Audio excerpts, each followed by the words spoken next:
Imagine the taste of boiled shoe leather, the gritty, splintery texture of bread mixed with sawdust.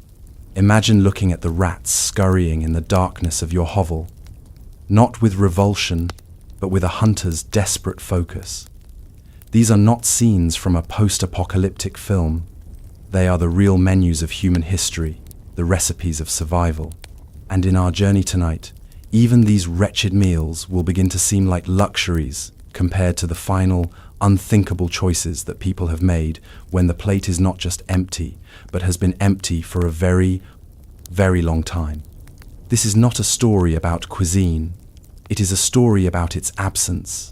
It's an exploration of the single most powerful and primal force known to humanity, hunger. Before we examine the specific, terrible things that you would have been forced to eat in ages past, we must first understand what true, protracted hunger does to you. Not just to your body, but to your mind, to your very soul. It is a force that unwrites civilization, one agonizing day at a time. At first, it's a familiar sensation. It is the hollow ache in your stomach, a simple signal that your body requires fuel. You are distracted, perhaps a little irritable. Your thoughts drift to the memory of your last meal and the anticipation of your next. This is the hunger of a missed lunch, a temporary inconvenience. It is a problem with a known solution. You tighten your belt and wait. But then, the next meal doesn't come, nor the one after that. The simple ache transforms. It becomes a persistent, gnawing pain, a fire in your gut that refuses to be quenched. This is the second stage. Your world, once broad and filled with a multitude of concerns, your family, your work, the weather, the local gossip, begins to shrink. The vibrant tapestry of your life unravels until only a single, coarse thread remains. Food. Every sight, every sound, every thought is filtered through this desperate lens. A bird singing in a tree is no longer a pleasant sound. It is a potential meal you are too weak to catch. The creak of a neighbor's floorboard is no longer an innocuous noise. It is the sound of someone who might have a hidden crust of bread. Your body, a miraculous machine built for survival, begins to turn on itself. With no external fuel, it starts to consume its own reserves. First, the fat melts away, leaving your skin loose and sallow. Your face becomes a mask of sharp angles, your eyes sinking deep into their sockets. Then, when the fat is gone, your body begins to devour its own muscle. The simple act of standing up becomes a Herculean effort.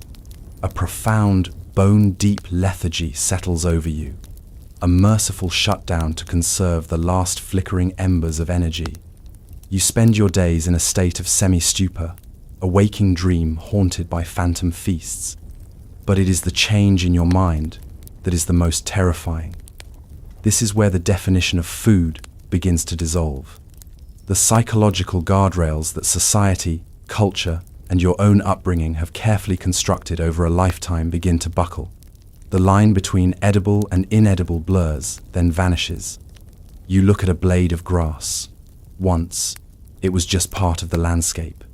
Now, you chew on it, hoping for some minuscule nutrient, the tough fibers scraping the inside of your mouth raw. You see the leather of your own worn-out shoes.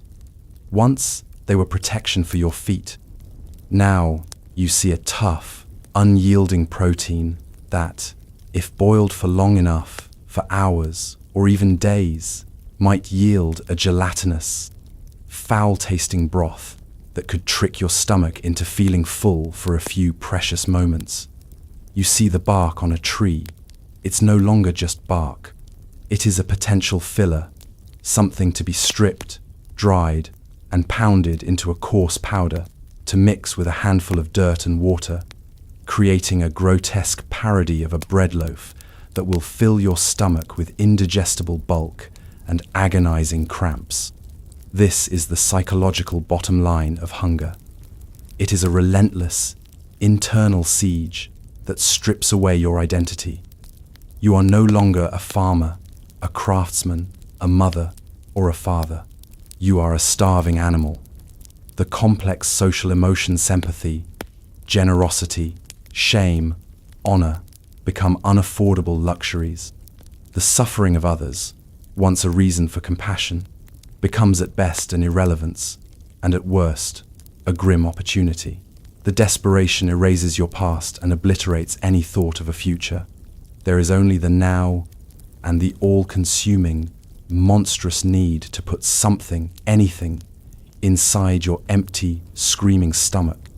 It is from this bleak psychological landscape that all the terrible foods of history are born.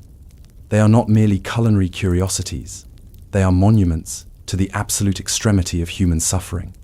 They are the physical evidence of what happens when the final boundary of civilization has been crossed.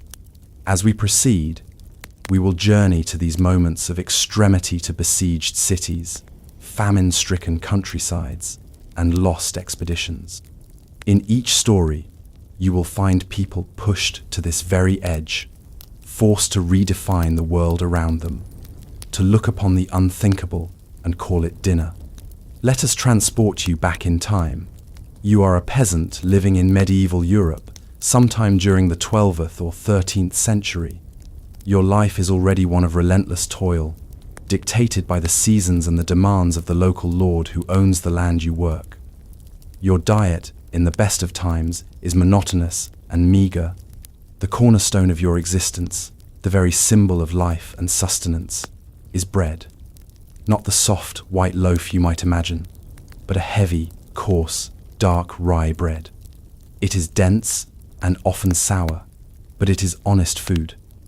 It fills your belly after a long day in the fields and gives you the strength to face the next sunrise.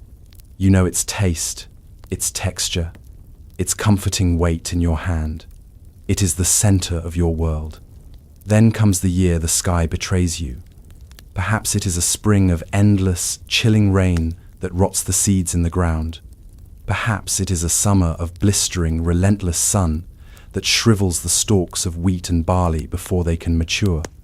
Or perhaps it is a harvest season cut short by a cruelly early frost that turns your fields black overnight. The result is the same. The harvest has failed.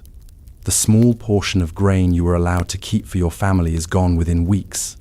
The Lord's granary, filled with the vast majority of what was grown on the land you tilled, is a fortress. Its stone walls are thick, its wooden doors barred and guarded. That food is not for you. It is for the Lord, his family, his soldiers. You are on your own. Now, the true definition of hunger begins to reveal itself. It is a constant, gnawing presence in your small, dark, smoky hovel. It is the silence of your children, too weak to cry. It is the hollow look in your spouse's eyes. And so, you turn to the creation of what historians have called famine bread, or desperation bread. It is a mockery of the food it is named for, a testament to the absolute limits of human endurance. The primary ingredient is no longer flour. Flour is now a precious, almost mythical substance. Instead, your main ingredient is a filler something, anything, to create bulk and trick your stomach. You begin to look at the world differently. The forest at the edge of your village, once a place of firewood and perhaps some meager hunting, is now your larder. You might start with sawdust. Not the fine, clean powder from a modern workshop. This is the coarse, splintery dust swept from the earthen floor of a woodcutter's hut.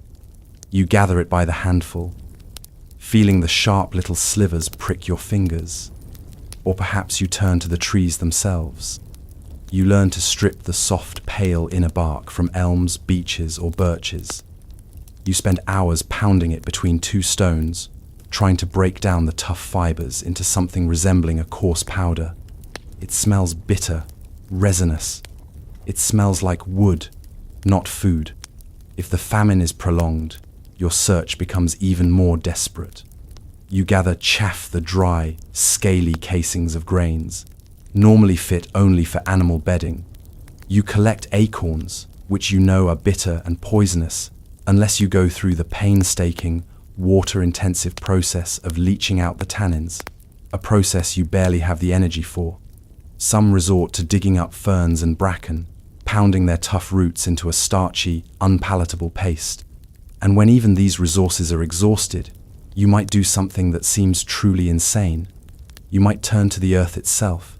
You find a deposit of what looks like clean clay or chalky soil by the riverbank. You dig it up, mix it with water, and add it to your mixture. This is geophagy, eating of earth. It provides a feeling of fullness, a weight in the stomach that momentarily silences the pangs of hunger. It is a lie, but a lie your body is desperate to believe. Now comes the grim ritual of baking. In your hut, you take a small amount of your precious, hoarded flour, perhaps a mere handful, and mix it with a much larger quantity of your chosen filler. Sawdust, bark powder, clay, chaff. You add water and begin to knead. It does not feel like dough. It feels like wet sand and gravel, a gritty, unyielding mass that resists your weakened efforts. There is no life in it, no elasticity. You shape this substance into a crude loaf and place it on the hot stones of your hearth. It does not rise. It does not bake. It simply hardens, the water steaming away to leave a dense, rock-like object, often dark brown or grey. The smell is not of baking bread, but of scorched wood and hot dirt. Finally, you must eat it. The first bite is an act of sheer will. The bread is incredibly hard. You gnaw on it, your teeth, already worn from a lifetime of coarse food, grinding against the gritty texture. You feel splinters of wood lodging in your gums, scraping your tongue and the roof of your mouth. The taste is what you would expect: bitter, earthy, woody. There is no satisfaction in it, only the grim necessity of swallowing. But the true horror begins after you have forced it down. This substance is not food. It is an indigestible mass. It sits in your stomach and intestines like a lump of cement. It provides almost no nutritional value. You are still starving, but now you are also in agony. You suffer from horrific bloating, sharp, stabbing cramps, and a constipation so severe it can feel like your insides are being torn apart. Or, conversely, the abrasive material can irritate your intestines into a state of chronic, bloody dysentery, draining your body of its last fluids. You watch as your family members suffer the same fate. This is the food that keeps you from the quick death of starvation, only to offer you a slow, agonizing one from internal damage and malnutrition. This is desperation bread. It is not a meal. It is a slow, acting poison you willingly consume, because the only other choice is no choice at all. You stand on the deck of a ship, the salt spray on your face, staring at the dense green coastline of Virginia. You have survived the treacherous Atlantic crossing. You are an adventurer, a gentleman, or perhaps a hopeful laborer, one of the first English settlers at Jamestown in 1607. Your mind is filled with promises of gold glittering in the riverbeds, of abundant land, of a life of wealth and ease far from the rigid class structures of England. The new world is meant to be a new Eden. That illusion shatters with brutal speed. The land is not a welcoming garden. It is a swampy, malarial wilderness. The natives, rightly suspicious of you, are not always friendly trading partners. The crops you plant fail in the unfamiliar soil and climate. The gentlemen among you, unaccustomed to manual labor, would rather search for non-existent gold than till the fields or build proper shelters. The structure of your society, fragile to begin with, begins to crack. The first winter is hard, the second is harder, but nothing can prepare you for the winter of 1610. History will call it the starving time. For you, it is simply hell on earth. A relief fleet, bringing precious supplies and new colonists, has been shipwrecked in Bermuda. The fort is surrounded by hostile Powhatan tribes, making it impossible to hunt, fish, or forage outside the palisade walls. The communal storehouse, your only source of food, is quickly emptied. The meager corn rations shrink, then disappear entirely. The gnawing ache of hunger, which you first dismissed, has now become the central screaming reality of your existence. Your world shrinks to the confines of the muddy, disease-ridden fort. And your definition of food begins its terrifying descent. First, you eat the livestock. The few pigs, goats, and chickens are slaughtered. Then come the horses. These are valuable animals, essential for labor and transport, but their value as walking meat now far outweighs any other purpose. You hear them being killed, their cries echoing briefly in the cold air, and you eat the stringy, tough meat gratefully. When the horses are gone, you turn to the settlement's other animals. You look at the dogs, your companions, who once warned of danger and offered a scrap of affection. Their wagging tails and trusting eyes are no longer a source of comfort. They are a source of calories. You kill them. You kill the cats. And then, you begin to hunt in earnest within the fort itself. Your eyes, sharpened by starvation, learn to see the world as a predator does. You spend your waking hours in a state of silent, desperate vigilance. You watch the dark corners of your freezing hut, waiting for the flicker of movement. The rats and mice that infest the settlement, once a source of disgust and disease, are now the most prized game. You devise crude traps. You lie in wait for hours, motionless, with a rock or a heavy piece of wood in your hand. When you are successful, a surge of savage triumph courses through your weakened body. You skin the tiny creature, roast its minuscule body over a smoldering fire, and crunch its tiny bones between your teeth, desperate not to waste a single speck of sustenance. When the rat population has been decimated, you look lower. You overturn rocks and rotting logs, your fingers, numb with cold, digging in the frozen mud for snakes, lizards, or any insect you can find. You eat them raw, not having the energy or firewood to cook them. The taste is foul, earthy, but it is something. It is a brief reprieve from the emptiness. Then, even the vermin are gone. The fort is silent. There is nothing left that moves. Now, you turn to the inedible. Your gaze falls upon your own clothing and equipment. The leather of your belt, your shoes, your jerkin. You have heard tales of soldiers doing this in desperate sieges. You cut the leather into strips and boil it for hours in a pot of brackish water from the James River. The process fills your small hut with a stomach-turning, acrid smell. After a full day of boiling, the leather softens into a gelatinous, slimy mass. You force it down. It provides no nutrition, but it fills your stomach. It lies in your gut, a heavy, indigestible lump, a false promise of nourishment. You do the same with your starched linen ruffs, boiling them to release the starch, creating a thin, disgusting gruel. You are now a walking skeleton, draped in rags. Your skin is sallow, stretched tight over your bones. Your gums are bleeding from scurvy. Your mind, clouded by hunger, is a landscape of despair. And it is here, at the absolute nadir of human experience, that you are forced to confront the final, most terrible taboo. People are dying every day, from starvation, from disease, from sheer despair. In a normal time, you would dig a proper grave, say a prayer, and mourn. But this is not a normal time. The ground is frozen solid, and you lack the strength to dig. The bodies are buried in shallow, makeshift graves within the fort. You know what must be done. The thought, once unthinkable, has been lurking in the dark corners of your mind for weeks. Now, it is the only logical thought left. There is meat. It is buried just a few inches beneath the frozen soil. One night, under the sliver of a cold moon, you take your spade. You are not the only one. Others are doing the same. You dig up a corpse. It might be a man you shared the voyage with. It might be a neighbor. You do not allow yourself to think about it. You use a knife or a small axe to butcher the frozen flesh. The archaeological evidence from this time is clear and horrifying.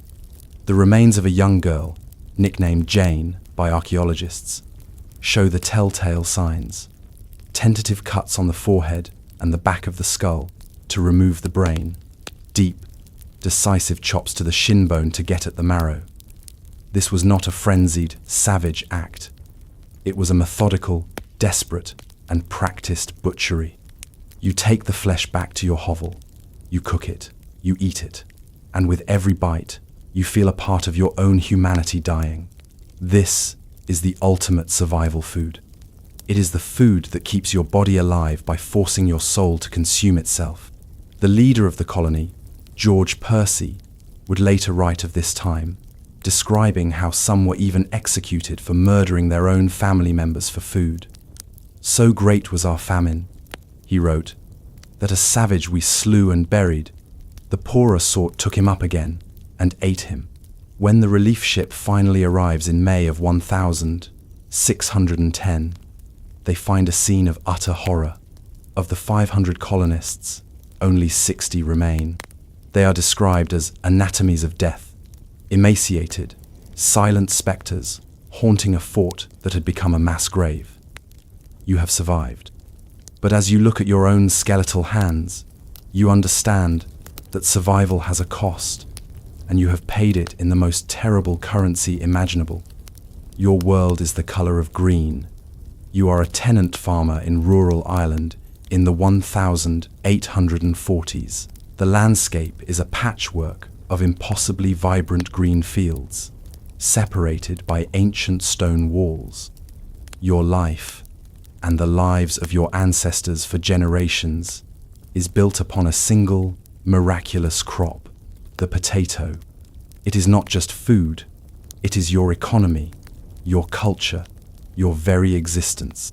You live in a one-room, windowless stone cabin with a thatched roof and an earthen floor, shared with your large family and possibly a pig, if you are fortunate. The land you farm is not your own. You rent a tiny plot, often less than an acre, from an absentee English landlord. The grain crops you are forced to grow on this land, the wheat, the oats, the barley, are not for you. They are cash crops, used to pay the exorbitant rent. If you fail to pay, your family will be evicted, your cabin torn down, and you will be left to starve on the roadside. Your survival depends entirely on the potatoes you grow in your small personal garden. They are nutrient-rich and grow so densely that a single acre can feed your entire family for a year. It is a precarious existence, a life balanced on the head of a pin, but it is the only life you have ever known. Then, in the summer of 1845, a strange fog rolls in from the coast. It carries with it a peculiar, foul odor. When it clears, you walk out to your potato patch and feel a cold dread grip your heart. The leaves of your healthy potato plants are covered in black spots and have begun to wilt and decay. You dig into the earth with your bare hands, your fingers searching for the familiar, firm shape of a potato. What you pull out is a black, slimy, putrid-smelling mass of rot. It is a horror. It is the blight. The first year is catastrophic. The second year, the blight returns with even greater fury, destroying nearly the entire crop across the country. The English government's relief efforts are slow, inadequate, and tangled in a cruel bureaucracy that values economic principles over human lives. Grain exports to England continue, sometimes under armed guard, passing carts piled high with the bodies of those who starved while growing that very grain. Your family's small store of potatoes is gone. The rent is due. Hunger, once a distant fear, is now a constant, living presence in your cabin. It is a silent, patient monster. You have sold the pig. You have sold your fishing nets. You have sold your woolen blankets. You have nothing left. And so, you turn to the fields and the coastline, the very landscape that once sustained you, but now you search it with a different kind of eye. You look for anything that might be eaten. You join the throngs of other skeletal figures, scouring the countryside. Your first recourse is to the wild greens. You learn to identify stinging nettles. You carefully pluck the young leaves, your hands raw and burning from their stings, and boil them for hours until they are a slimy, green mush. This nettle soup becomes a staple. It is bitter, stringy, and provides little energy, but it fills the stomach. You do the same with dandelions, charlock, and wild sorrel. You eat so much of this green matter that it stains the area around your mouth, a telltale sign of deep starvation. Observers of the famine would call it the green mouth. When the wild greens have been picked clean, you move to the shoreline. The sea, which you once looked to for fish, now offers a different, more desperate harvest. At low tide, you crawl over the slippery, treacherous rocks, your bare feet cut and bleeding, to gather seaweed. You stuff dulse, carrageen moss, and sloke into sacks. You know that some of these are edible in small quantities, a traditional part of the coastal diet. But now, you are not eating it as a supplement. You are eating it as your entire meal. You take the seaweed back to your cabin and boil it in seawater, as you have no fresh water to spare. The result is a gelatinous, intensely salty, and often gritty sludge that reeks of the ocean floor. It is almost impossible to keep down. The extreme salt content makes you desperately thirsty, but drinking the contaminated water available to you often leads to dysentery. This food offers you a cruel choice: die of starvation or die of the disease that your desperate meal brings with it. Your body begins to betray you in new and horrifying ways. The constant diet of indigestible greens and seaweed gives you agonizing stomach cramps and chronic diarrhea. But a more insidious disease is taking hold. Known as hunger edema, your body, starved of protein, can no longer regulate its fluids. Your limbs and belly begin to swell grotesquely with water, your skin stretched taut and shiny. You are starving to death, yet you look bloated, a walking paradox of malnourishment. You see your children, their small bodies swollen, their faces ancient and weary, their mouths stained green. There is no laughter, no playing. There is only a profound, silent lethargy. The social fabric of your community unravels. The traditional Irish hospitality and generosity are replaced by a desperate, animalistic struggle for survival. A found patch of weeds or a stranded shellfish becomes a potential source of violent conflict. You pass the workhouses, stone buildings that are more like prisons, where families are separated and forced into hard labor in exchange for a meager ration of Indian meal gruel, a food so unfamiliar and difficult to prepare that it often makes people sick. Many choose to die in their own homes rather than face the humiliation and despair of the workhouse. You are trapped in a nightmare from which there is no waking. The fields around you are black and rotting. The food ships sail away from your shores. The government debates economic theory while you boil seaweed on your fire. You look at the green stains around your child's mouth, and you understand that you are not just being starved by a fungus. You are being starved by a system. Your desperate meal is not just a product of nature's cruelty, but of human indifference. Imagine you are a citizen of a great, proud city, a city of art, culture, and progress. It could be Paris in 1870 during the Franco-Prussian War, or Leningrad in 1941 during the Second World War. Your life is one of routine, of bustling markets, cafes, and theaters. The idea of true, life-threatening hunger is something from history books, a horror that happens to other people in other, less civilized places. Then, the enemy arrives. An army, vast and implacable, surrounds your city. The railroads are cut, the roads are blocked, the telegraph lines go silent. Your vibrant metropolis has become an island, a prison. The siege has begun. At first, there is a sense of defiant unity. patriotic fervor runs high. Rations are introduced, and you accept them with stoicism. It is a shared sacrifice. You eat less bread, less meat. You tell yourself it is temporary. The army will break the siege. Help will come. But the weeks turn into months, and the rumble of the enemy cannons becomes a monotonous, daily soundtrack to your slow starvation. The shelves in the bakeries and butcher shops are now permanently bare.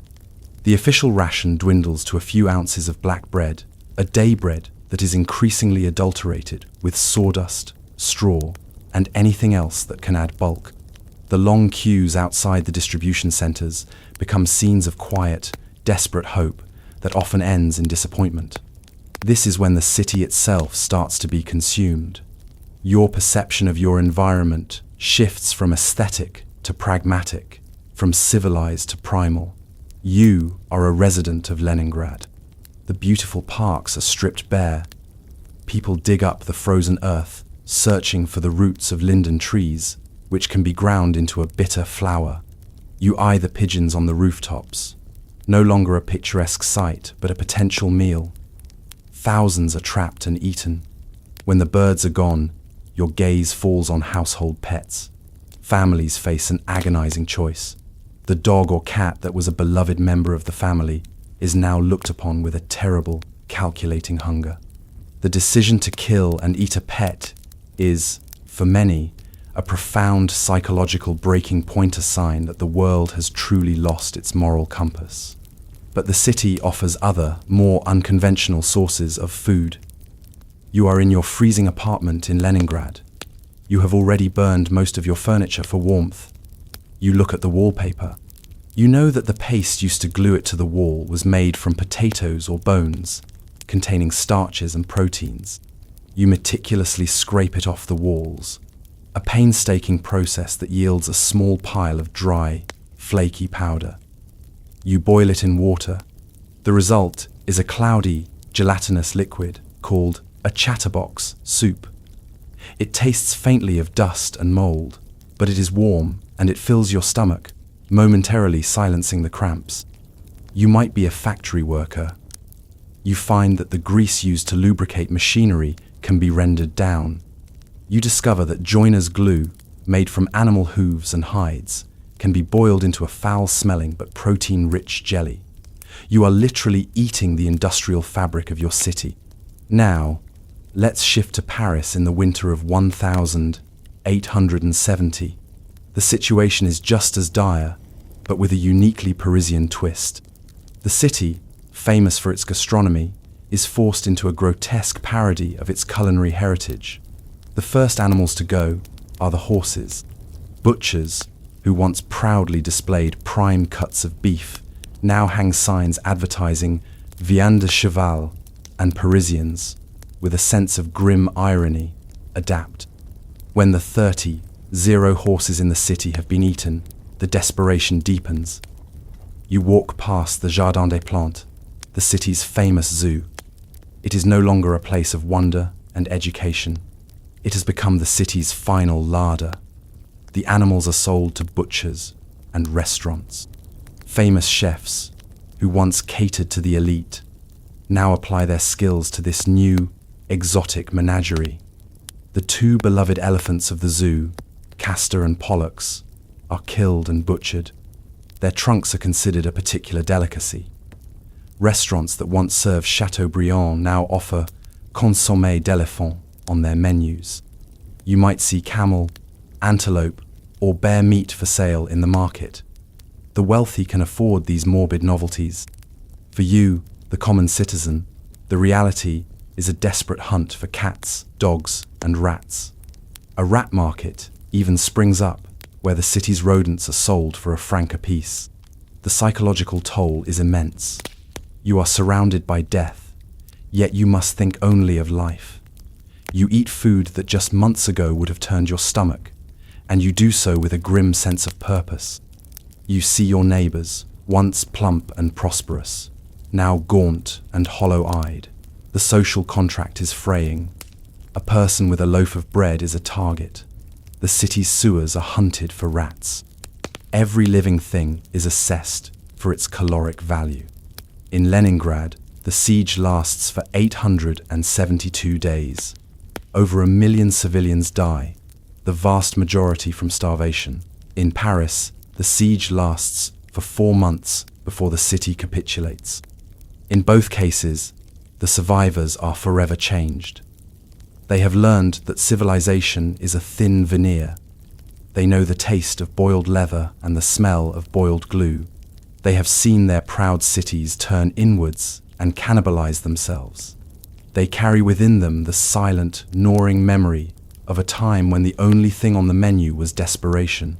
Picture the vast, rolling plains of North America in the mid-19th century. The sky above you is immense, a brilliant, unforgiving blue. You are part of a wagon train, a slow-moving river of canvas and wood, inching its way across a continent. You are heading west, towards Oregon or California, chasing the promise of a new beginning, fertile land, a healthy climate, a life of independence. You started this journey with a sense of optimism. Your wagon was packed according to the guidebook, hundreds of pounds of flour, bacon, coffee, sugar, and dried beans. It seemed like an enormous quantity of food, more than enough to last the 6-month, 0-mile journey. For the first few weeks, life on the trail is a challenging but manageable adventure. The meals are simple but hearty. Bacon fried over a campfire, coffee and saleratus bread, a heavy biscuit leavened with baking soda. But the trail is a relentless master. It is far longer, harder, and more unpredictable than you ever imagined. A broken axle can delay you for days. A swollen river can trap you for a week. The oxen, the engines of your journey, grow weak from poor grazing. Your progress slows from a crawl to a near standstill. And as the days turn into weeks, and the weeks into months, you watch your food supplies with a growing sense of anxiety. The carefully measured rations become smaller. The bacon, which you once ate freely, is now treated like treasure, a small piece used only to grease the skillet. The flour sacks, once plump and full, are now nearly flat. The coffee is gone. The sugar is a distant memory. The vast, open landscape, which at first seemed beautiful, now feels like a prison. It is an empty larder, offering little to the inexperienced forager. This is when the real hunger begins. It is a slow, creeping fatigue that settles deep in your bones. Every task gathering firewood, mending clothes, controlling the oxen, becomes a monumental effort. The optimism you once felt has curdled into a quiet, gnawing dread. Your world has shrunk to the contents of your wagon and the ever-present ache in your belly. You are now forced to consider things you would never have called food. You might have a spare set of rawhide harnesses or ropes. Rawhide is cow skin that has been scraped clean and dried, but not tanned. It is as hard as wood. In your desperation, you see it as a last resort. You cut off a piece. The process is grueling. It takes hours of sawing with a dull knife. You put the stiff, unyielding piece of hide into a kettle of water and place it over the fire. You boil it for hours. The smell is unpleasant, like boiled hair and animal musk. The water turns into a murky, foul-smelling broth. After a full day of boiling, the rawhide does not become meat. It softens slightly into a rubbery, gelatinous substance that is nearly impossible to chew. You try to swallow small pieces, the slimy texture coating your mouth. It offers almost no nutritional value, but like the leather in a besieged city, it is something to fill the void. It is a deception you play on your own starving body. Worse still, the land itself becomes a source of deadly temptation. You see bulbs and roots growing along the trail. They look like the onions or potatoes you knew back home. You are so hungry that you ignore the warnings of the more experienced travelers. You dig them up. You might find what you believe to be a wild onion, but is actually a death camas, a highly toxic plant. You eat it, and within hours, you are racked with vomiting, excruciating stomach cramps, and a paralyzing weakness. Your desperate search for food has become a death sentence. Even familiar-looking plants can betray you. You might come across what appear to be tulip bulbs, perhaps descended from bulbs brought by earlier travelers. You roast them. Some varieties of tulip bulbs are edible, but others are toxic, causing dizziness, nausea, and in a weakened state, even death. You are gambling with your life, driven by a hunger so profound that it overrides all caution. The animals you rely on also become a source of desperate food. If an ox, the creature you have walked alongside for 1,000 miles, finally collapses from exhaustion and starvation, there is no sense of mourning. There is only a grim, immediate calculation. The animal is butchered on the spot. But it is not a healthy, prime beast. It is a creature that has itself been starving. The meat is stringy, tough, and there is precious little of it on its bony frame. You eat every last scrap, boiling the bones for days to extract a thin, greasy broth. The social dynamics of the wagon train begin to fray. The initial sense of community and mutual support is eroded by suspicion and selfishness. Families hoard their dwindling supplies, hiding them from their neighbors. Arguments break out over a stolen biscuit or a shared cup of water. The journey west, which began as a communal dream, has devolved into a collection of individual struggles for survival. You look at your family. Your children are listless, their faces thin and pale. Your spouse is a gaunt stranger. The dream of Oregon has been replaced by the singular, all-consuming need to simply survive the next day, the next mile. You chew on your piece of boiled rawhide, its foul taste filling your mouth, and you stare out at the endless, indifferent landscape. You realize that the new life you were seeking might be bought at the cost of your old one, and that the price is paid in hunger, desperation, and the willingness to eat the inedible. Of all the stories of survival food, few are as haunting or as infamous as that of the Donner Party. Their name has become synonymous with the ultimate taboo. But before we arrive at the final, grim meal, we must travel with them, feel the cold seep into our bones, and understand the relentless series of small, agonizing steps that led them to their horrific destination.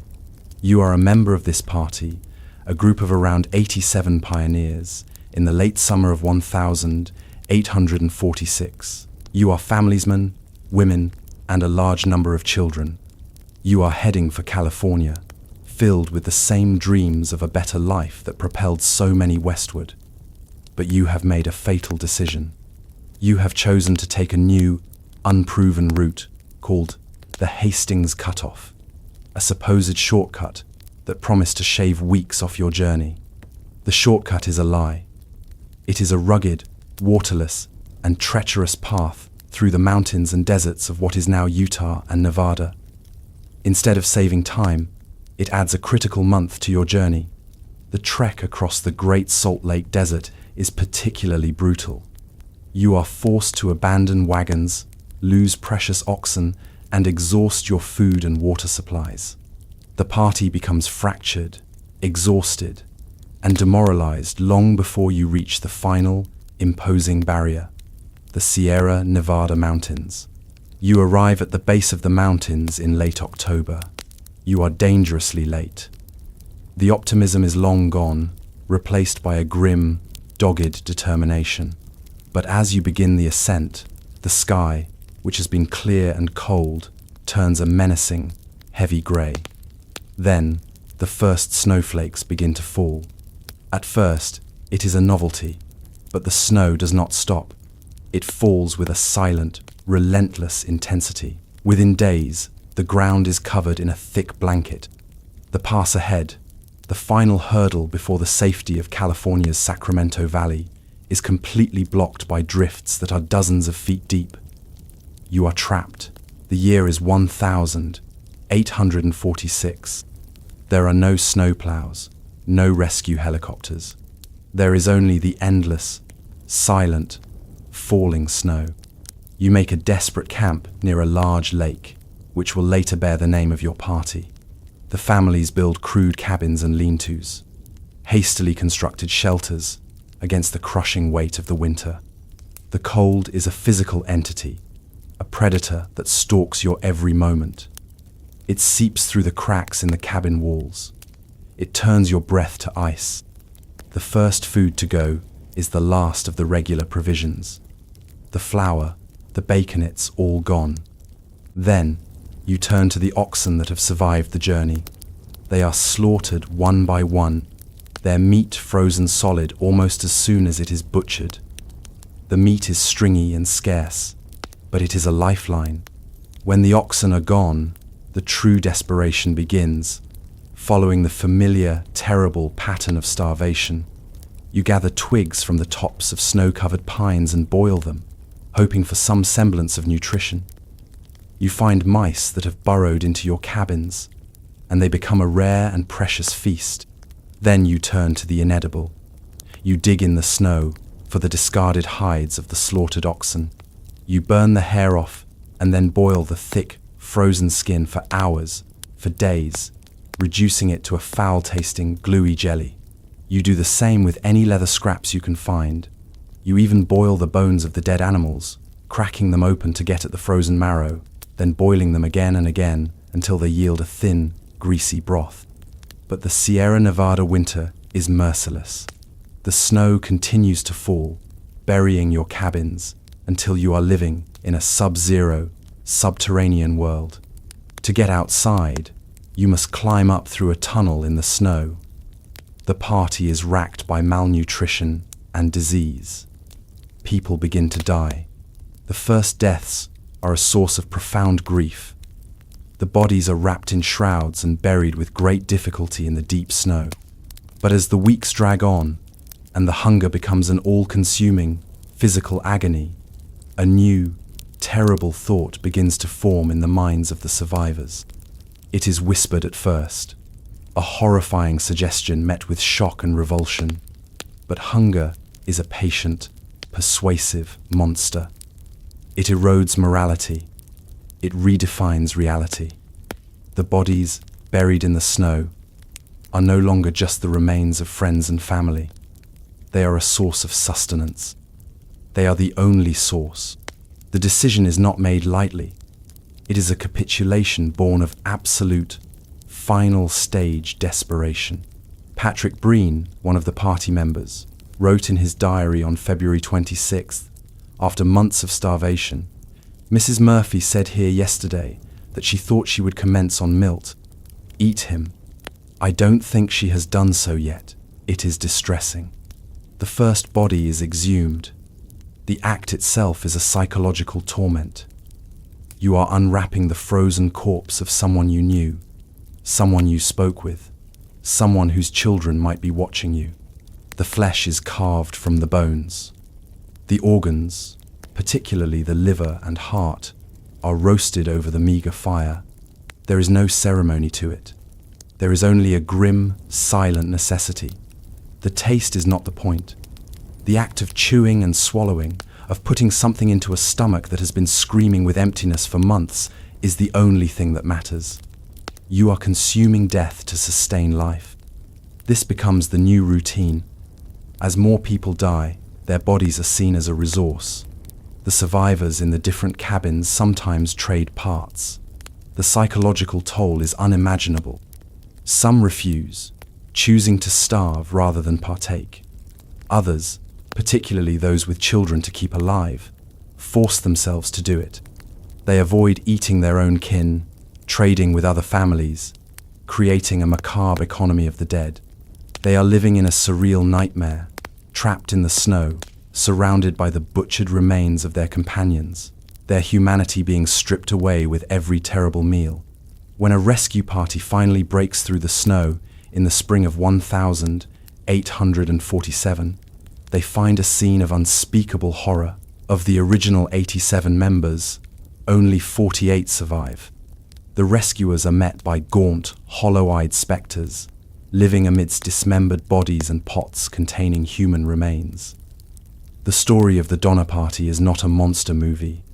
It is a chillingly human story about how ordinary people, good people, can be driven by the primal force of hunger to cross the final boundary of civilization.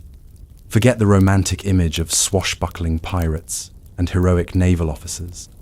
For the common sailor in the Age of Sail, from the 16th to the 19th century, life aboard a ship was often a floating prison sentence marked by brutal discipline, relentless labor, and a diet so foul it could kill you more surely than any cannonball. Your journey begins not with a sense of adventure, but with the loading of provisions, the very food that will become your tormentor. You are a young man, perhaps pressed into service against your will, or joining a merchant vessel to escape poverty on land. You watch as massive barrels are hoisted aboard. They are filled with your sustenance for a voyage that could last months or even years. Inside these barrels are two primary staples: salted meat and ship's biscuit. Let's start with the meat. It is usually beef or pork, packed in layers of coarse salt. This process is designed to preserve it, to stop it from rotting, but it does so by drawing out nearly all the moisture, turning the flesh into a dense, stringy, brick-like substance. When it is time for a meal, a chunk of this salt horse, as you'll come to call it, is hacked off and put into a cauldron of seawater to boil. The goal of boiling is twofold: to rehydrate the meat and to leach out some of the overwhelming salt. The process is only partially successful. What you are served is a portion of stringy, chewy, greyish meat floating in a greasy broth. The taste is intensely, sickeningly salty. It is so tough that your teeth and jaw ache from the effort of chewing. Old sailors, many of whom have lost teeth to scurvy or fighting, often can't chew it at all. They resort to pounding it with a mallet or carving it into small pieces that they can swallow whole, like pills. The meat is often years old before it even reaches your plate, its quality questionable from the start. Sometimes it has a greenish tint or a faint, unpleasant smell that even the heavy salting cannot completely mask. The second pillar of your diet is the ship's biscuit, also known as hardtack. This is not bread. It is a simple mixture of flour, water, and sometimes a little salt, baked multiple times until it is devoid of all moisture. The result is a cracker that is as hard as a slab of fired clay. You cannot simply bite into it. Doing so is a sure way to crack a tooth. The standard method is to break it up with a fist or a marlinspike, or to soak it in whatever liquid you have: water, grog, or the greasy soup from the boiled meat. But the true horror of the ship's biscuit is not its hardness, it is its inhabitants. The dark, dry hold of the ship is a paradise for insects. The biscuits, stored in cloth sacks or barrels, are soon teeming with life. The most common residents are weevils, small black beetles, and their white, maggot-like larvae. When you receive your daily ration of biscuit, you learn to perform a ritual. You hold the biscuit in one hand and tap it firmly on the table with the other. This is done to dislodge the weevils. A seasoned sailor might tell you to do this in the dark, so you don't see what falls out. The weevils you see are bad enough, they'll say, but it's the ones you don't see that are worse. You become accustomed to the faint, nutty, and slightly bitter taste of the insects you inevitably consume. Some old hands joke that the weevils are a welcome source of extra protein, a grim attempt at humor in the face of constant disgust. Your water supply is just as bad. It is stored in wooden casks that are often old and poorly cleaned. Within weeks of leaving port, the water becomes stagnant and slimy. Algae bloom within the casks, turning the water green and giving it a foul, swampy taste and smell. You drink this because there is no alternative. This diet is not just unpleasant, it is a slow, acting poison. It is almost completely devoid of vitamin C. After a month or two at sea, the first signs of scurvy appear. It begins with a profound lethargy and weakness. Then, your gums begin to swell, turning purple and spongy. They bleed at the slightest touch. Your teeth loosen in their sockets and eventually fall out. Old wounds, even those that healed years ago, mysteriously reopen. Your joints ache with excruciating pain. Your skin becomes bruised and blotchy. It is a horrific, painful, and undignified way to die. On long voyages, it was not uncommon for over half a crew to perish from scurvy. The food you were given to survive was, in fact, systematically killing you. You live in a world of constant hunger and discomfort. Your body craves the simple taste of a fresh vegetable or a piece of fruit, a craving so intense it becomes a recurring dream. You watch as your shipmates, strong men who could climb the rigging in a storm, are reduced to weak, helpless invalids by the very food meant to sustain them. This is your life at sea. It's a daily battle not just against the elements and the enemy, but against the rotting, infested, and nutritionally barren contents of your own plate. This chapter is not about famine caused by crop failure or a desperate expedition gone wrong. It is about hunger as a deliberate instrument of state policy. It is about the systematic, calculated starvation of millions within the barbed wire fences of the 20th century's most notorious prison systems, the Soviet Gulag and the Nazi concentration camps. Here, food was not just sustenance, it was a tool of control, a weapon of dehumanization, and a method of slow, agonizing execution. Imagine you have been declared an enemy of the people or an undesirable. You are arrested, crammed into a cattle car with dozens of others, and transported for days or weeks to a remote, frozen corner of Siberia or a grim, purpose-built camp in Poland or Germany. Upon arrival, you are stripped of your name, your possessions, and your identity. You become a number, and you are introduced to the diet that will govern your every waking thought.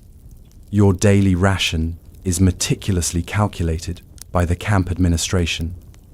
It is not designed for health or well-being. It is calculated to provide the bare minimum number of calories required to perform a full day of brutal, back-breaking labor, and nothing more. It is a scientific approach to starvation, designed to extract the maximum amount of work from your body before it inevitably fails. Your morning meal, if it can be called that, arrives before dawn. It is a cup of a hot, watery liquid. It might be called coffee or tea, but it is neither. It is usually a murky brew made from roasted acorns, chicory root, or scorched grain, with no sugar and no milk. It is warm, and for that small mercy, you are grateful. It is meant to jolt your system into wakefulness before you are marched out to the quarry, the forest, or the factory. You are also given your bread ration for the day. This is the most valuable commodity in the entire camp. It is a small, dense block of black bread. The quality is appalling. It is often made with the lowest grade rye flour, extended with sawdust, ground up chestnuts, or potato peels. It is heavy, damp, and often has a sour, moldy taste. You are faced with a terrible choice every single day. Do you eat the entire ration at once, giving you a brief moment of fullness, but ensuring you will be ravenous for the next 24 hours? Or do you exercise superhuman self-control, nibbling tiny pieces throughout the day, making the gnawing hunger a constant, low-grade torment? You learn to guard this piece of bread with your life. To have it stolen is a death sentence. Your main meal comes at midday or in the evening, after 10 or 12 hours of grueling labor. It is the soup. It arrives in a large, foul-smelling cauldron. You line up with your tin bowl, your heart pounding with a mixture of hope and dread. What you are served is a ladleful of thin, watery gruel. The base is water. Floating in this water are a few scraps of whatever was available and deemed unfit for the camp guards. This could be rotting potato peels, wilted cabbage leaves, a handful of beets, or fish heads and tails. There is rarely any meat, and if there is, it is a few gristly, unidentifiable scraps. The soup is unseasoned, save for a little salt. It is often served lukewarm. You learn to eat this soup with a desperate, animalistic focus. You scan your portion for anything solid, any piece that requires chewing. You slurp it down, trying to trick your stomach into believing it has received a real meal. Then you use your piece of bread, or your fingers, to scrape every last drop from the bottom of the bowl. Not a single calorie can be wasted. This diet is a one-way ticket to emaciation. Within weeks, the fat on your body vanishes. Your muscles atrophy. You become what the prisoners call a muscleman or a dokodiaga, a walking skeleton. Your skin is pale and translucent, stretched over your protruding ribs and cheekbones. You are plagued by diseases of malnutrition, the painful swelling of hunger edema, the bleeding gums of scurvy, the skin rashes of pellagra. Your world shrinks to the primal pursuit of food. Morality becomes a distant memory. You will watch a fellow prisoner collapse, and your first thought, a thought that fills you with self-loathing, is whether he has left behind a crust of bread. The camp becomes a brutal ecosystem where the strongest or most ruthless might survive a little longer by stealing from the weak. You are constantly, obsessively searching for any supplemental source of calories. You might find a patch of weeds growing near the latrines and risk a beating to eat them. You might see a guard throw away an apple core or a potato peel and be willing to endure any humiliation to retrieve it. You learn to lick your bowl clean, then lick the bowls of those who have died. This is the true horror of the camp diet. It is not just about the foul taste or the poor quality. It is a psychological weapon. By keeping you in a state of perpetual, agonizing hunger, the administration ensures you are too weak, too self-absorbed, and too obsessed with your own survival to think about rebellion or escape. It strips you of your humanity, reducing you to a creature driven by the most basic animalistic instinct. It turns prisoner against prisoner. It makes you complicit in your own dehumanization. The thin, watery soup is not just a meal, it is the very liquid of oppression. Throughout this journey, we have explored the things you would have been forced to eat out of sheer desperation. We have tasted the grit of sawdust bread, the foul slime of boiled leather, and the bitter greens of a famine-stricken field. But the horror of these foods does not end with their disgusting taste or texture. In many cases, the act of eating to survive was itself a pathway to a new kind of sufferinga, slow, agonizing decline brought on by diseases born directly from the plate of desperation. This is not about simple food poisoning from a single bad meal. This is about chronic, systemic illnesses caused by diets that were not only deficient in what the body needs, but were often rich in what actively harms it. Let's delve into the specific pathologies that haunted the starving. First, let's return to medieval Europe, to a field of rye shimmering in the summer heat. You are a peasant, and this rye will be ground to make the dark, heavy bread that is your staple. But this year, you notice strange, dark, purplish-black growths on the heads of the grain, like tiny, curved horns. This is claviceps purpurea, a fungus more commonly known as ergot. In a good year, a careful farmer would try to separate the infected grains. But in a time of scarcity, nothing is wasted. The ergot-infected rye is harvested, milled, and baked into your daily bread. Within days or weeks of eating it, the poison takes hold. You have contracted ergotism, a disease so horrific it was known in the Middle Ages as St. Anthony's fire. It comes in two forms. The first is convulsive ergotism. It begins with tingling in your fingers and toes, which progresses to painful muscle spasms and violent, uncontrollable seizures that can twist your body into agonizing contortions. You suffer from hallucinations, mania, and psychosis. It is believed that some accusations of witchcraft during this period may have been linked to the bizarre, frightening behavior of those suffering from convulsive ergotism. The second form is even more terrifying: gangrenous ergotism. The ergot alkaloids are vasoconstrictors, meaning they cause your blood vessels to tighten, cutting off the flow of blood to your extremities. It starts with a feeling of intense, burning pain in your limbs, the fire of St. Anthony's fire. Your hands and feet become swollen, then numb and cold. Then they begin to turn black. The tissue dies. It is dry gangrene, and your limbs become mummified, shriveled, and blackened while still attached to your body. Eventually, the dead limb might just fall off. The line between living and dead tissue is stark and clear. There is no cure. You can only watch as your own body rots away before your eyes. Now, let's travel to the American South in the early 20th century, or to any population forced to subsist on a monotonous diet of corn or maize. You are a poor sharecropper.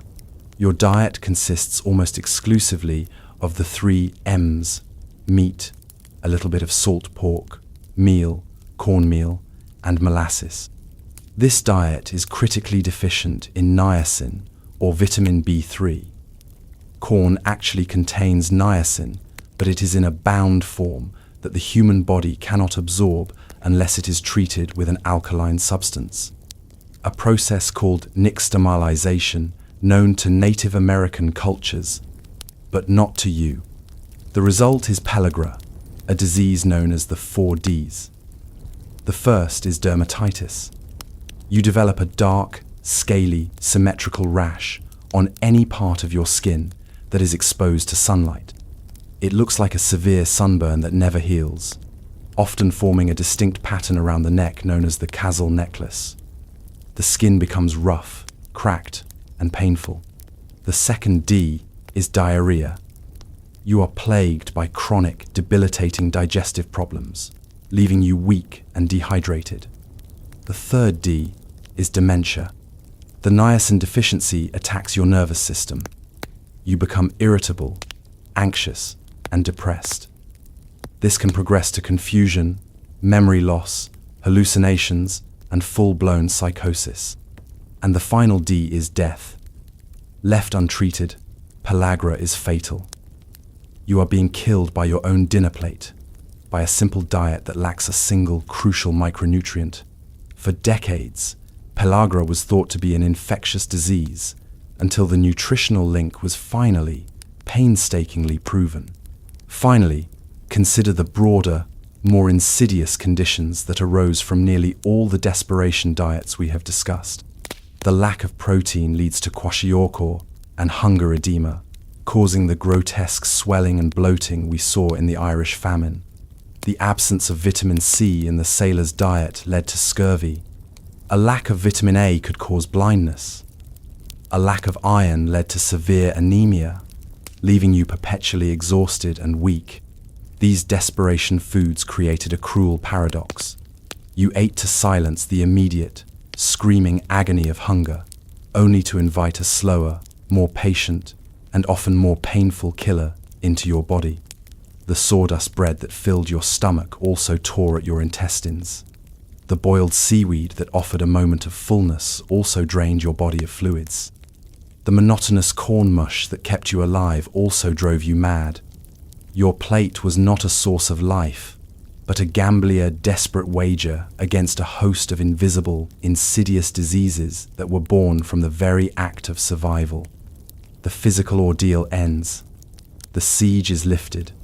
The rescue party arrives. The famine passes. You have survived.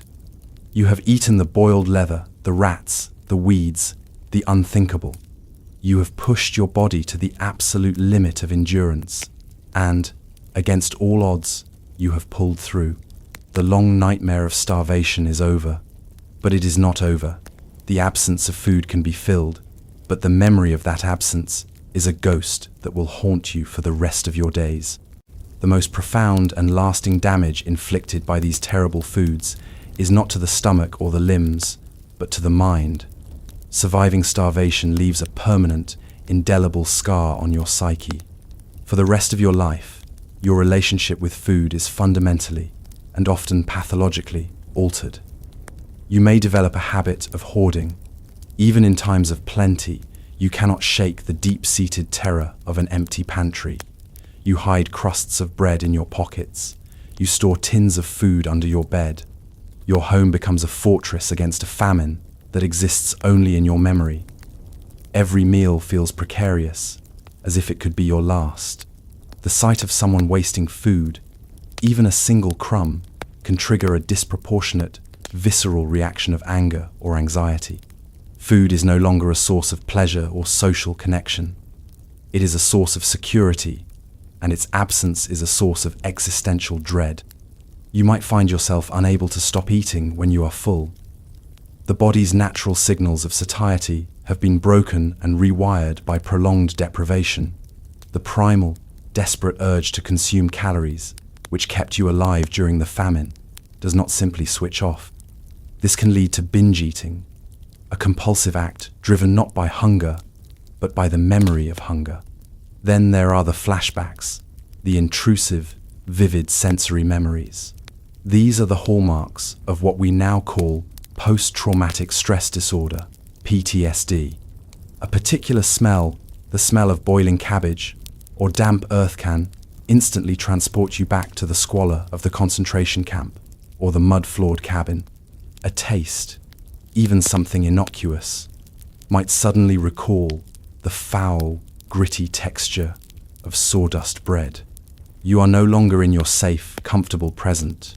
You are back in the moment of your deepest trauma, the terror and disgust as fresh as it was then. You are haunted by what you saw and what you did. You cannot forget the sight of your fellow prisoners, the musulman, walking skeletons waiting for death. You cannot erase the image of your own child, their face gaunt, their eyes hollow. But perhaps the most difficult ghosts to live with are the memories of your own actions. You remember the fierce, animalistic rage you felt when you saw someone with an extra piece of bread. You remember stealing from a neighbor who was just as desperate as you. You remember the cold, calculating logic that allowed you to look at a dead companion and see only a source of calories. This leads to a profound and enduring sense of survivor's guilt. Why did you live when so many others, perhaps better, stronger, or more virtuous people, perished? This question can become a form of self-torture.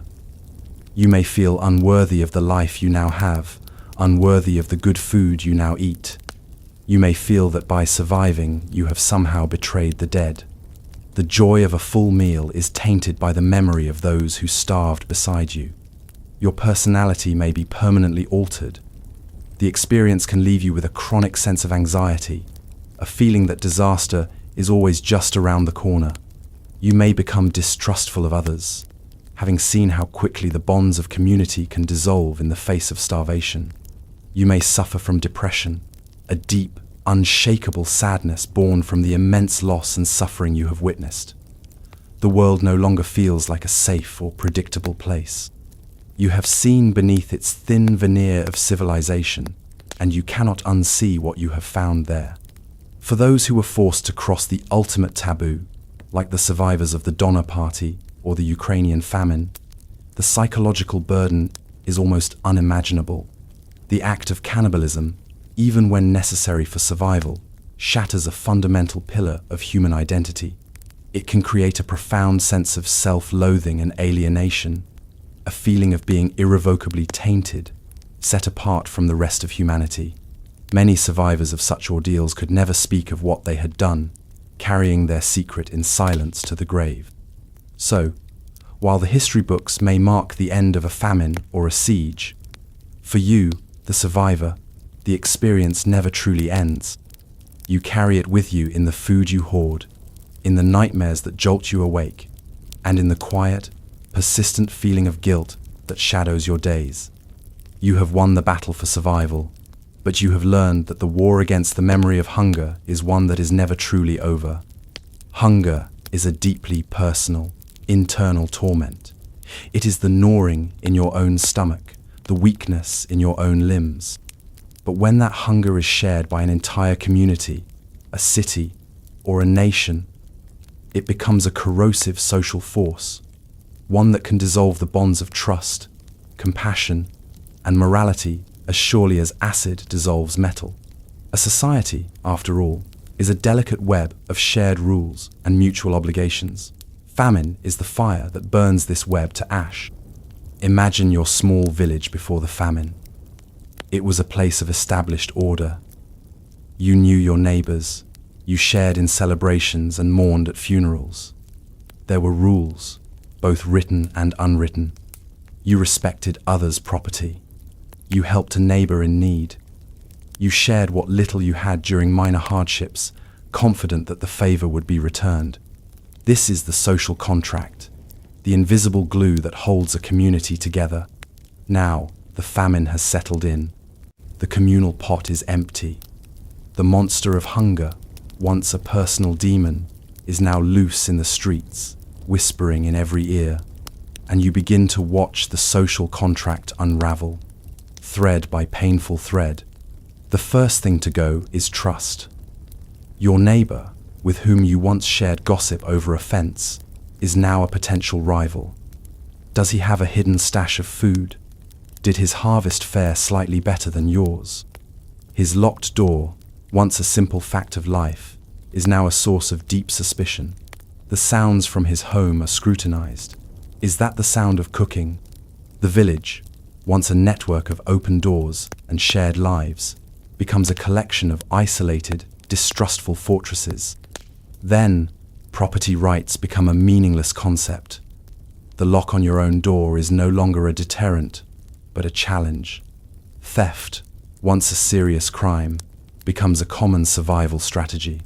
A starving man cannot be reasoned with about the sanctity of property. He will steal a chicken, a sack of potatoes, or a loaf of bread, driven by the immediate, overwhelming need to feed himself or his family. You, in turn, become fiercely, violently protective of what little you have left. The community descends into a low-grade state of war, pitting household against household. Generosity and compassion, the noblest of human virtues, become unaffordable luxuries. The plea of a starving stranger on the road, which once might have moved you to share your last crust, is now met with a hard heart. You cannot help him, because to do so would be to take food from the mouths of your own children. You learn to walk past the bodies of the dead and dying on the roadside, your eyes averted, your heart encased in a necessary shell of indifference. To feel for everyone would be to lose your own will to survive. The family unit itself, the most fundamental building block of society, begins to crack under the immense pressure. In the traditional order, parents sacrifice for their children, and the strong care for the weak. But in the deepest stages of famine, this natural order can be horrifically inverted. Elderly parents, too weak to work or fend for themselves, may be seen as a drain on a family's dwindling resources. They might be abandoned, left to fend for themselves as a passive death sentence. This is not necessarily an act of malice, but a desperate, brutal calculation. Their portion of food might keep a child alive for one more day. Even the sacred bond between parent and child can be shattered. Stories from the great famines of history, from China to Ukraine, are filled with harrowing accounts of parents selling their children for a bag of grain, hoping that at least in servitude, the child might be fed. In the most extreme cases, parents might abandon their children, or worse. The choice becomes monstrous. Watch all your children starve slowly, or sacrifice one to save the others. The ultimate breakdown of social morality is, of course, the widespread normalization of cannibalism. As we saw with the Donner Party, this is often a reluctant, last resort act performed on the already dead. But in a full-blown societal collapse, it can become something more predatory. Memoirs from the Ukrainian Holodomor speak of a terrifying silence falling over villages, where people, especially children, were afraid to go outside for fear of being hunted by their starving neighbors. Man is eating man became a horrifyingly common refrain. At this point, society has ceased to exist in any meaningful way. It has reverted to a state of nature, as described by the philosopher Thomas Hobbes, a war of all against all, where life is solitary, poor, nasty, brutish, and short. The shared values that once defined your community: honesty, empathy, cooperation, and the sanctity of life have all been consumed by the all-powerful hunger. The empty pot in the center of the village is a symbol of a much deeper emptiness, the hollowing out of the collective human soul. There are famines caused by drought, by flood, by blight. These are tragedies born of nature's indifference. But there are other, darker famines, those that are engineered by human hands, deliberately inflicted as an act of political will. Of these, none is more chilling than the Holodomor, the terror famine, that was unleashed upon Ukraine by Joseph Stalin's regime in 1932 and 1933. This was not a crop failure. It was a state-sponsored campaign of mass murder through starvation. You are a Ukrainian peasant, a kulak, or perhaps just a simple farmer. For generations, your land, the famously fertile black earth of Ukraine, has been the breadbasket of Europe. You are proud, independent, and deeply attached to your small plot of land and your traditional way of life. But now, you are an enemy of the Soviet state. Your resistance to collectivization, the policy of forcing all individual farms into large, state-run operations, has marked you for destruction. The assault begins not with guns, but with grain quotas. Brigades of party activists, often from outside your village, descend upon you. They are armed with lists and absolute authority. They set impossibly high grain quotas, demanding more than you could ever possibly produce. When you cannot meet the quota, they return to confiscate everything. They are mercilessly thorough. They use long metal poles to probe the ground for buried grain. They search the walls of your hut, the attic, the oven. They take your wheat, your barley, your rye. They take the potatoes from your cellar and the beans from your pantry. They take the seeds you had saved for the next year's planting. They take every last scrap of food from your home, leaving your larder as bare as the winter fields. Any attempt to hide even a handful of grain is deemed theft of socialist property and is punishable by execution or a 10-year sentence in the Gulag. The state has declared war on you, and its weapon is your own stomach. The hunger that follows is of an intensity and scale that is almost unimaginable. The entire countryside becomes a silent, dying wasteland. In your village, the familiar smell of baking bread is replaced by the sweet, sickly stench of death. You are trapped. The state has sealed the borders of Ukraine. You cannot flee to other parts of the Soviet Union where there might be food. You are caged in your own starving land. So, you begin to eat the world around you. You follow the same desperate path as those in other famines, but with a terrifying intensity. You and your children scour the bare fields for frozen, rotten potatoes or beets that the brigades might have missed. You grind up weeds, linden bark, and corn cobs into a coarse, bitter flour to make a semblance of bread. You eat leaves from the trees, grass from the ground. You hunt the animals that remain. You eat the dogs and cats until there are none left. You eat the frogs, the mice, the ants, the birds. You boil leather belts and shoes. You grind up bones into a powder to add to your watery soup. But the Holodomor pushes you beyond even these desperate measures. The sheer, systematic totality of the food confiscation forces you into a realm of surreal horror. You eat things that are not just inedible, but that mock the very idea of food. You eat sawdust. You eat manure, hoping for undigested grains. You eat dirt. The social fabric, as we have seen, disintegrates completely. But here, it is not a slow erosion. It is a violent, explosive collapse. The state has deliberately turned neighbor against neighbor, offering extra food to those who inform on a family hiding a sack of potatoes. Children are encouraged to denounce their own parents, and then, inevitably, comes the cannibalism. In the Holodomor, it was not an isolated, last resort phenomenon, as with the Donner Party. It became terrifyingly widespread. It was a common, if unspoken, feature of daily life in the starving villages. Official Soviet reports from the time, though suppressed, document thousands of arrests for cannibalism. It took two forms. The first was eating the dead. As family members and neighbors died, their bodies were seen as the only remaining source of meat. But the second form was more horrific: predatory cannibalism. People, driven mad by hunger, would actively hunt other humans. Children were the most frequent victims. Parents were terrified to let their children out of their sight. Man is eating man was no longer a metaphor. It was the literal truth. Posters went up in some regions warning, "To eat your own children is a barbarous act." The fact that such a poster even needed to exist is a testament to the depths of the depravity. You watch as your village dies. The silence is the most terrifying part. There are no birds singing. There are no dogs barking. There is no sound of children playing. There is only the wind and the quiet, desperate scratching of skeletal figures searching for something, anything, to eat.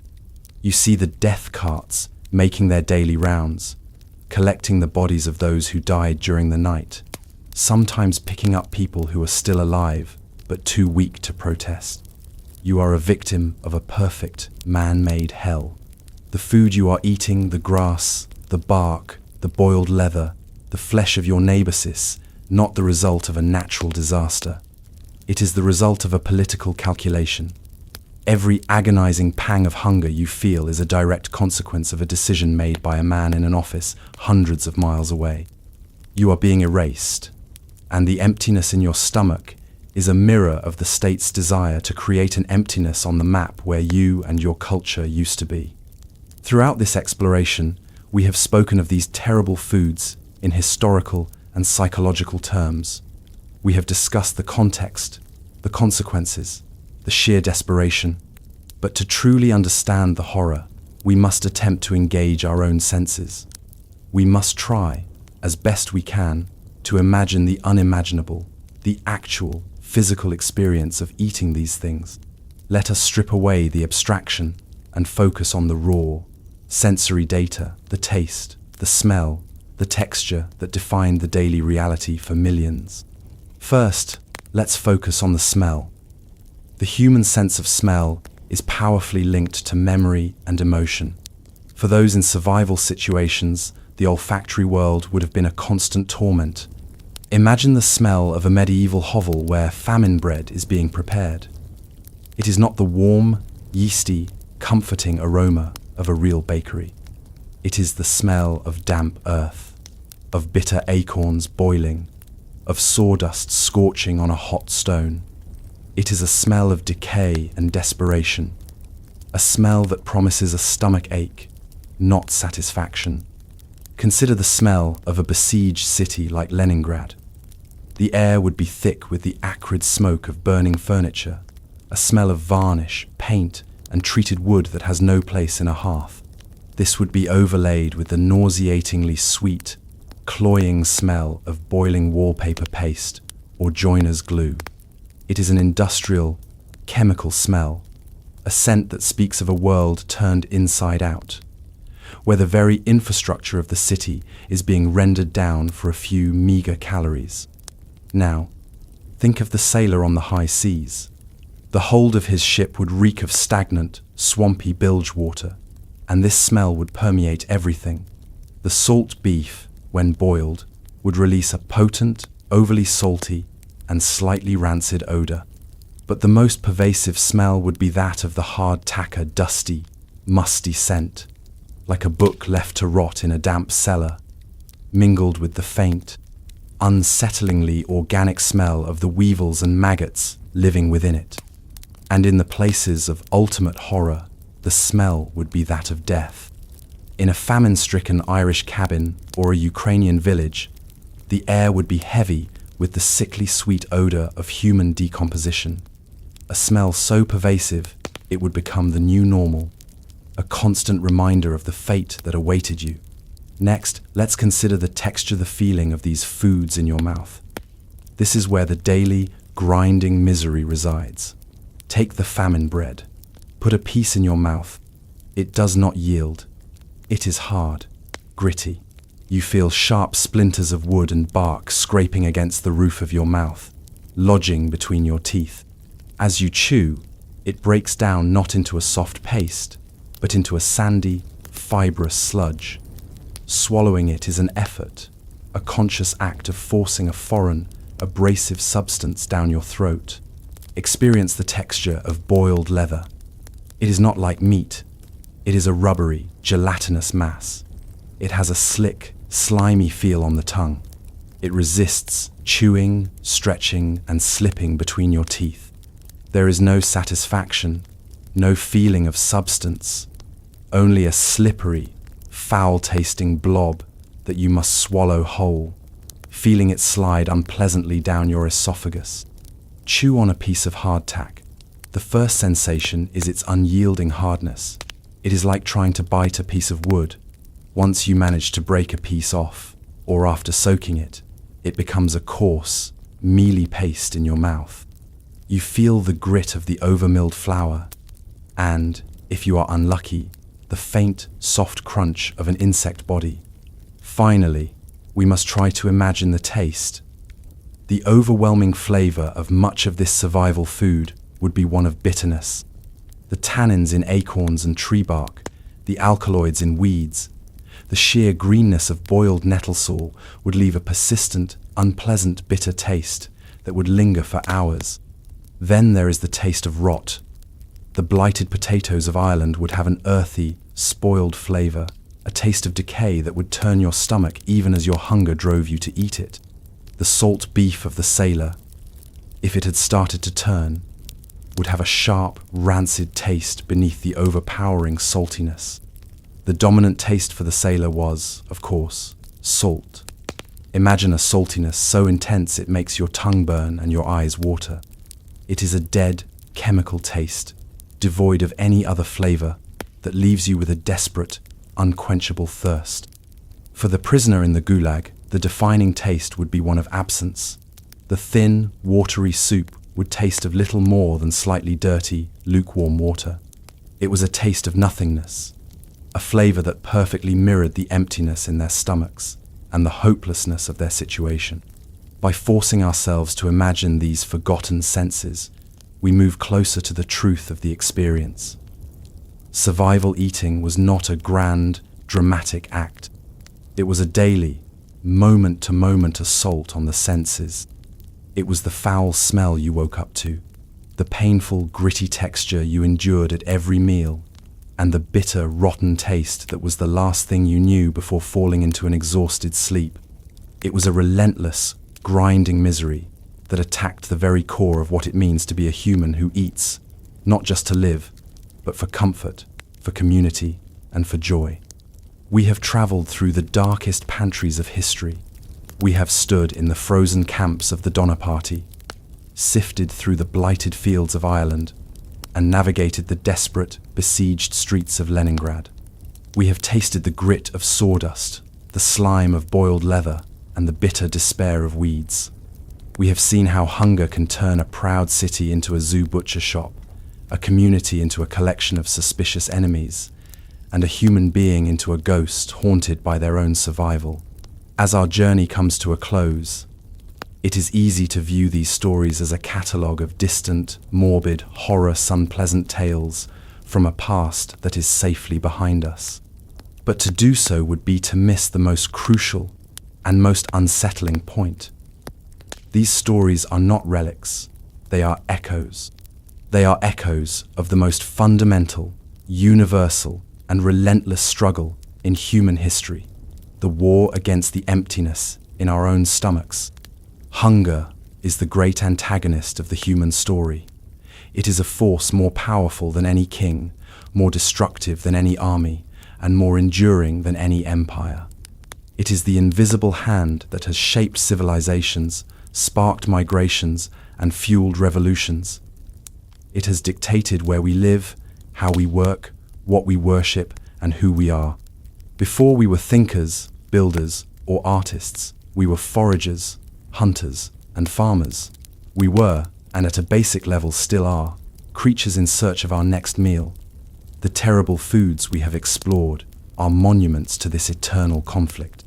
They represent the absolute limit, the point at which all the complex structures we have, built culture, morality, technology, love, are stripped away, leaving only the raw, primal imperative to live for one more day. They remind us that civilization is not a fortress of stone, but a fragile greenhouse. It can cultivate wonders, but it is ultimately dependent on a steady supply of sunlight and water. When famine comes, the glass shatters, and the savage wilderness outside rushes in.